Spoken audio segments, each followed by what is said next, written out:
My next guest can do more with 4 strings than most others could do with 40. Ukulele virtuoso. Trust me, you have never heard anything like this.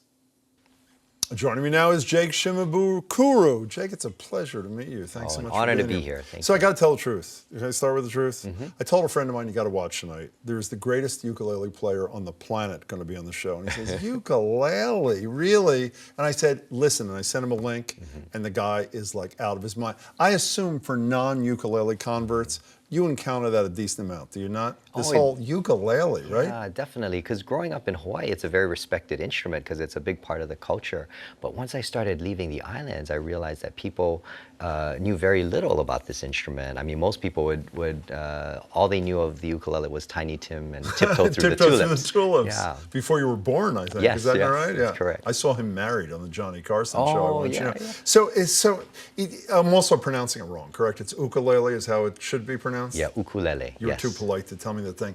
I read you were 4 years old, a little kid, and your mother gives you this ukulele. Is that how this whole thing started? Well, she played from when she was a teenager, so she was my first ukulele teacher, and she would play for me all the time. And I remember always asking her, "Oh, I wanna learn to play it." But it wasn't until I was 4 that she sat me down, put it in my lap, and taught me my first chord. And what was the point at which you said to yourself, I can actually make a living doing this. I can actually do this around the world like you do. When did that come? Oh, it was much later. I mean, all through high school and even my first few years at a small little college, I had no idea that I was going to do music, you know, full time. I mean, it was just... What were you going to be? What were you going to do? I thought I was going to be a school teacher. Is that really true? Because I love working with kids, and I just didn't think that I would make it as a ukulele player. And just play ukulele on the side?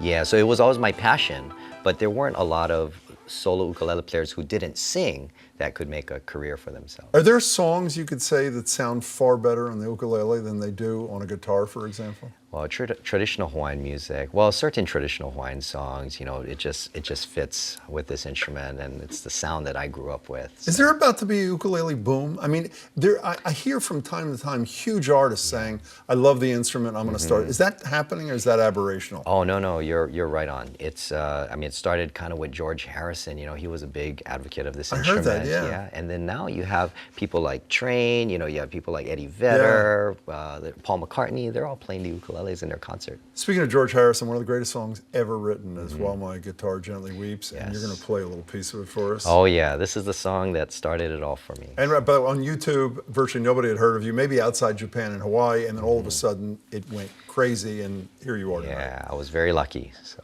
Well, we're very lucky too. Here he is playing While My Guitar Gently Weeps on the ukulele.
Oh my God. Yeah. George Harrison is smiling. Let me tell you. So that was just spectacular. So you played with Yo-Yo Ma, the great Michael McDonald, great voice of the Doobie Brothers, and his former life, Bette Midler. Who's next? Who's on the wish list for you, Jake? Oh gosh, there's so many. Honestly, I'm such a huge fan of music. I love all styles of music, and And But if you have to pick one, if you said, that's the man or woman I really want to be on a stage pick with. one right now, man. Oh gosh, Edgar Meyer. That's a good one. Edgar Meyer. That's a He's good one one. of my heroes. Well, Yeah. you're now one of my heroes. You are spectacular. It is such a pleasure. Jake, Oh, thank you so thank much. you. Pleasure Thank you so meeting much.